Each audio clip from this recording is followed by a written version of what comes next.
Apparently, early claims of the significant intelligence that was generated as a result of the disastrous raid in Yemen earlier this year were not accurate, shockingly. Now, earlier, White House spokesman Sean Spicer said this month that anyone who undermines the success of that raid owes an apology and does a disservice to the life of Chief Owens. That's the Navy SEAL who lost their life there.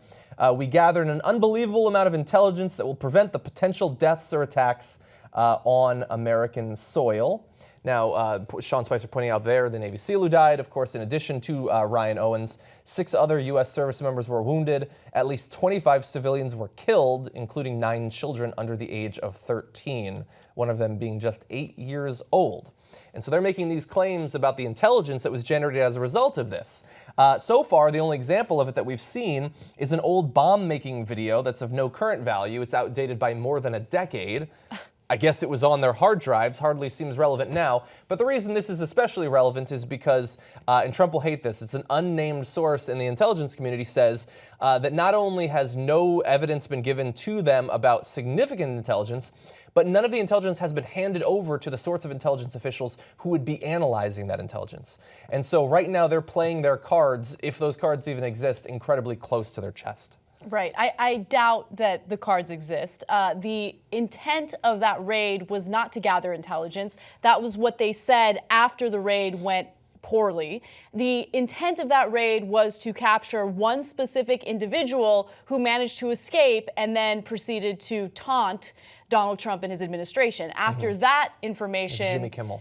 After that information was exposed, all of a sudden, Sean Spicer changed the tune and made it seem as though the whole intention was to go in there and gather intelligence. They have not specified what that intelligence is. They haven't specified how that raid was a success in any way, shape, or form, especially considering the number of civilians who died and the Navy SEAL who lost his life as a result of this failed raid.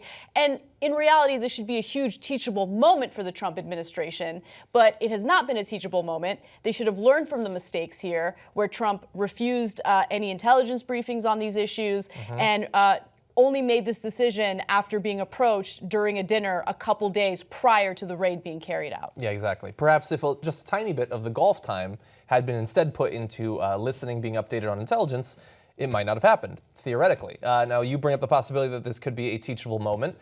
He was recently talking with Fox and Friends, and they actually brought up some of the controversy around this. I mean, there you saw Sean Spicer saying that anyone who attacks this raid is dishonoring the life of the service member who died. Of course, later on, that service member's father said that they were against this raid and they didn't want to meet President Trump. So let's find out what his response to that is. John McCain mentioning that young man who died, the Navy SEAL who died in that mission. His father has said that he didn't want to talk to you. Your reaction to that? Well, this was a mission that was started before I got here. This was something that was, just they wanted to do. And they came to see me. They explained what they wanted to do, the generals, who are very respected. My generals are the most respected that we've had in many decades, I believe. And they lost Ryan. And I can understand people saying that. I'd feel, I'd feel, what's worse? There's nothing worse. There's nothing worse. But again, this was something that they were looking at for a long time doing. And according to General Mattis, it was a very successful mission. They got tremendous amounts of information. Yeah, it's nice throwing General Mattis under the bus, by the way. Yeah, exactly. Yeah. He's one. The buck stops with Mattis, I guess. I don't know. So it is true that they had been considering doing this raid for quite some time. Plans were begun during the Obama administration, but Obama officials declined to sign off on what officials described as a significant escalation in Yemen. Just 5 days in after the inauguration, Trump greenlit the mission. Now, I've heard a couple of explanations as to why the raid hadn't been conducted already. Some felt that it was simply too risky under any circumstances. Some wanted to wait for the particular sort of environment where it would be as dark as possible and there was moonlight on certain nights. We don't know if that was a factor in this. But we do know that, which is more likely? I want us to keep it real with each other. Which is more likely? That the officials who apparently did not push Obama to do this were just waiting and they were so eager to do it, or that Trump gets in and is looking for any opportunity to show that he's strong and he can get stuff done when he promised endlessly across the course of the campaign that he was going to destroy ISIS in 30 days, that he would have signed off on it.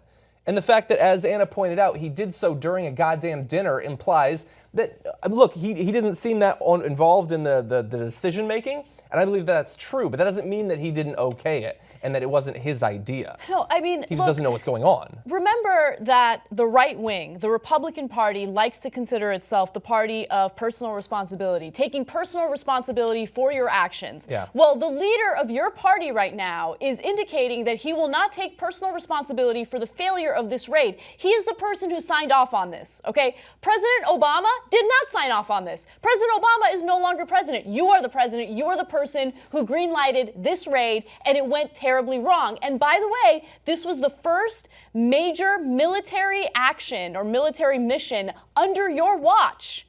And you weren't even in the Situation Room as it was happening. Your Twitter account tweeted about how you're going to be on the Christian Broadcasting Network as the raid was taking place. Now, whether he tweeted that or one of his aides tweeted that, we don't know. But the point is, he refused intelligence briefings, made this decision during a dinner a few days prior to the raid, and then wasn't even in the Situation Room as the raid happened. A Navy SEAL lost his life. If this was any other American president, that person would be torn apart. If this was Hillary Clinton, she would rightfully be torn apart. But when it comes to Trump, all he has to do is say, no, it was great.